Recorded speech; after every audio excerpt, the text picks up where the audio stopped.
Karma and Ellis were in a play together in fourth grade, a musical called Pandora. Karma remembered. Ellis was Prometheus. He had 2 or 3 solos to sing. Ellis was the most handsome. He had broad shoulders, he was big and tall, he had a beautiful voice. In describing Karma as a child, her sister remembered. Karma was fastidious.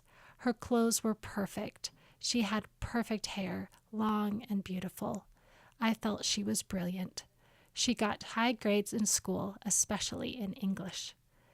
Karma spent countless hours at McGregor Hospital, helping her father and Aunt Mary Whitehurst, the head nurse. As a young child, Karma would clean, do dishes, bring in wood, and take water to patients.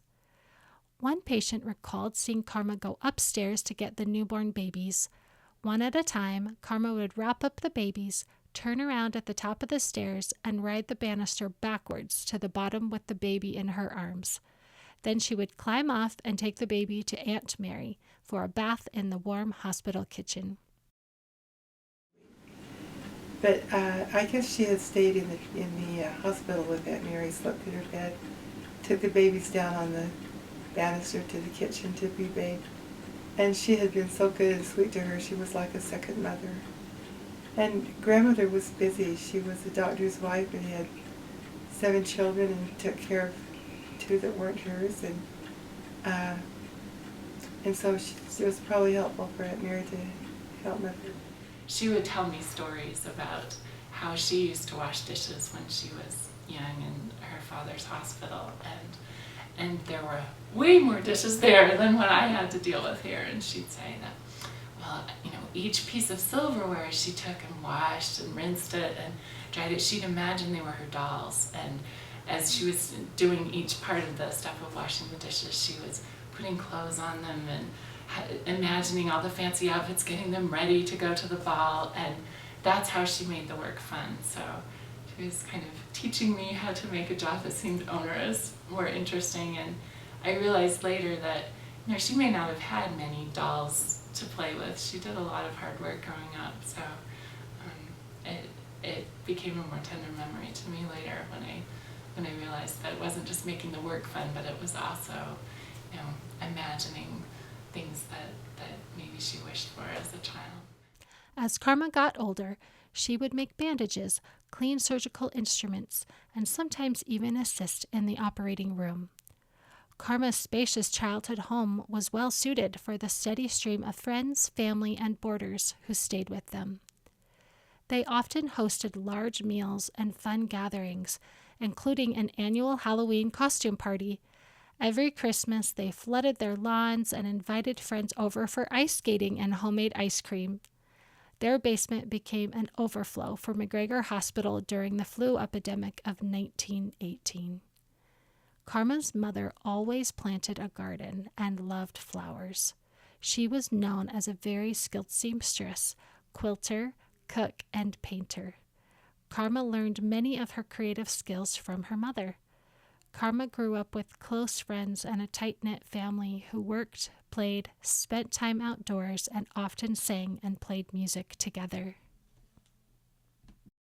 She talked lovingly about the family that she grew up with, particularly how they would stand around this piano and sing. Nothing made her happier than when we were singing around the piano. Grandmother's father had a beautiful singing voice, and they loved music. I think there was a culture in St. George of literature and a love for literature and the arts. I think they danced as families. They danced when they were young. They danced at reunions. I remember wonderful family McAllister reunions. I'm sure they danced in school. I can't imagine them other than always dancing. Ellis joined the newly organized Boy Scouts of America. He achieved the rank of Eagle and enjoyed scouting for years to come. In 1919, Martin quit his job after 12 years with the U.S. Forest Service to focus on his children's needs. He purchased 2 farm lots and started to cultivate hay, grain, and fruit. The children helped him work the land, usually doing their farm chores before school. Over the next several years, Clara's health stabilized in the controlled environment of the state hospital, and she often worked in their sewing room. In early 1922, letters between Martin and the hospital superintendent reflect Martin's deep emotion and concern for the well-being of Clara and their children. His words reflect a painful past for the whole family and a desire to continue healing and moving forward. Clara's mental health diagnosis was classified as incurable, and Martin and Clara were divorced in June 1922. Though her life at the hospital was positive and facilitated progress, some of Clara's symptoms and struggles persisted for the rest of her life. Martin McAllister married Ellen May Mortensen on New Year's Eve 1922. May worked as a teacher at Dixie College and later as a professional florist. May cared for Martin's children and was loved and accepted by the family. Ellis was 13 years old when Aunt May joined their family. They built a loving relationship, which stayed strong throughout their lives. When Karma was 16 years old, she drove with her family to Rochester, Minnesota for her mother to visit the Mayo Clinic. After some evaluation, it was recommended that Alma have surgery to remove gallstones.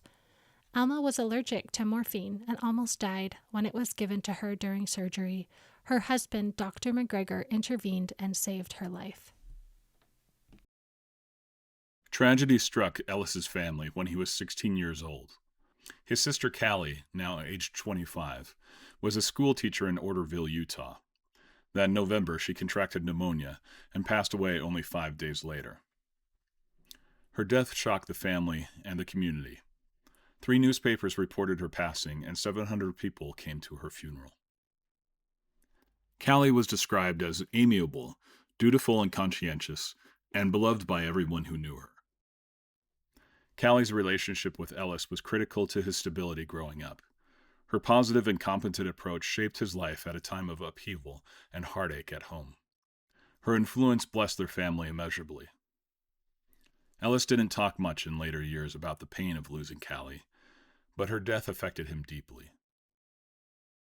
But Grandpa turned the farm over to Dad and Uncle John to take care of, and then he went to work in the temple after he'd retired from the Forest Service. From the time my father was a young man, he was a hard worker. When his father became an ordnance worker in the temple, he ran the farm in addition to taking the mail on horseback to Bloomington, about 10 miles away. For this, he earned $30 a month, and that was the only cash money the family had. And so, years later, when Bloomington became a huge, wealthy subdivision, Mother and Dad were asked if they wanted to buy lots. It was like, Bloomington? There's no water in Bloomington. How can people live in Bloomington?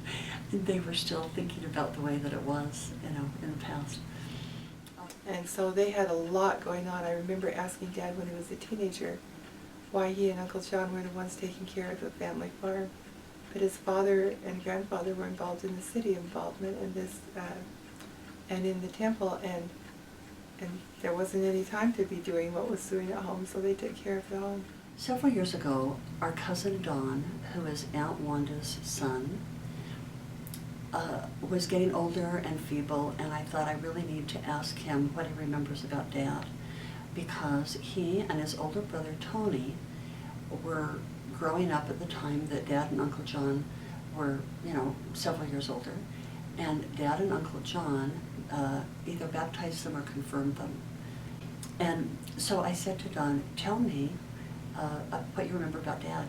And he said he always had clean overalls, really spick and span, and he always looked clean and nice.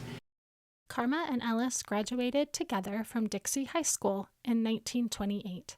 That summer, Ellis's older brother John left to serve the LDS Church in the Eastern States Mission.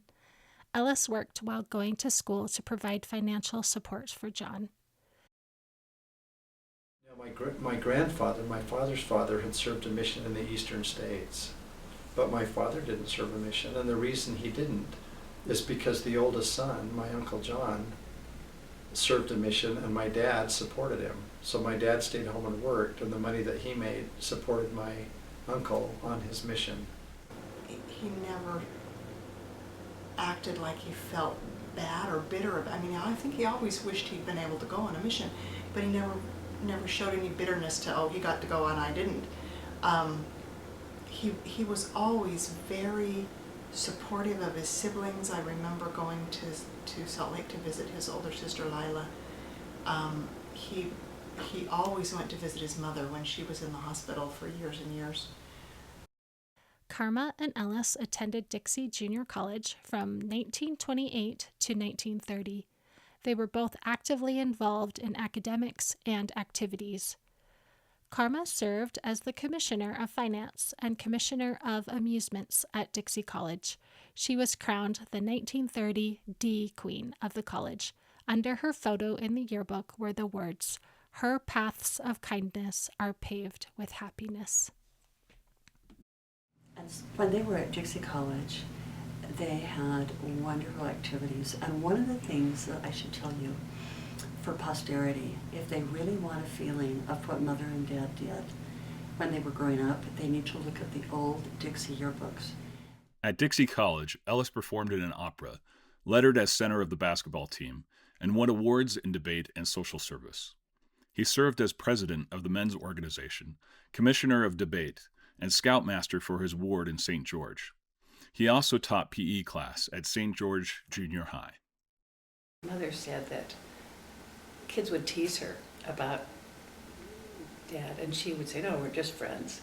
And she always thought if she married anybody, it would be John, his brother. They were just really close friends. She never, ever considered him as a marriage partner until they were much older. But they were very close friends. Yeah, they were very They close friends. were good buddies, she said. While Karma and Ellis were attending Dixie, the stock market crashed and the world entered a decade of economic depression. During the Great Depression, the McGregors lived frugally.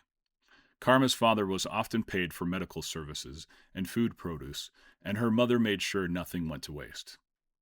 Ellis hired a man to run their family's farm, and he went to work on an oil well that provided more income. Since Ellis's family lived off the produce from their farm and garden, the Great Depression did not affect them as much as some families. Ellis and Karma graduated from Dixie Junior College in May 1930.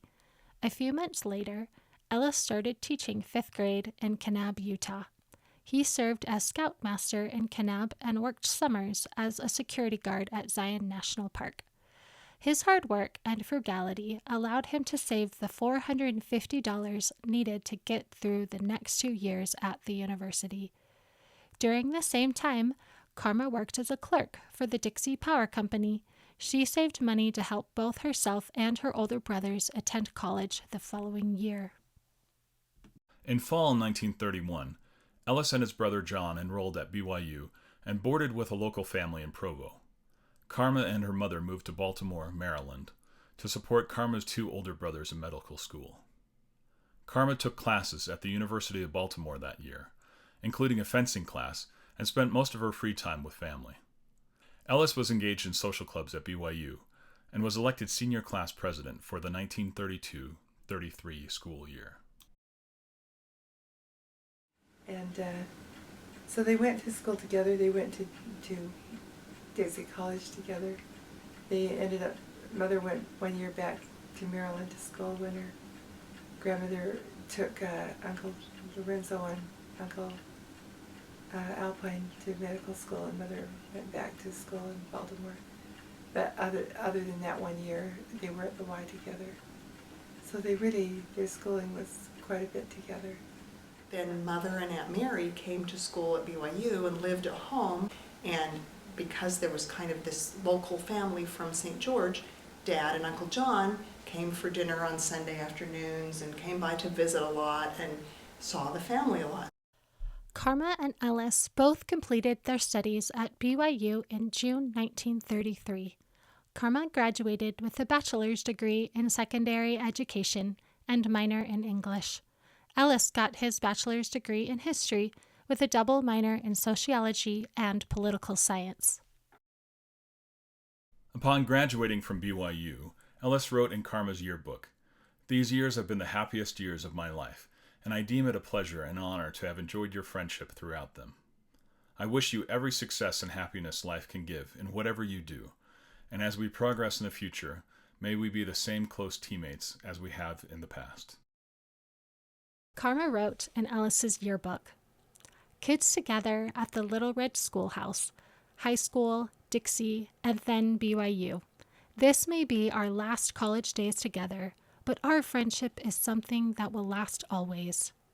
Here's hoping we get good jobs for next winter, and I'll be seeing you then. Lots of luck, old pal."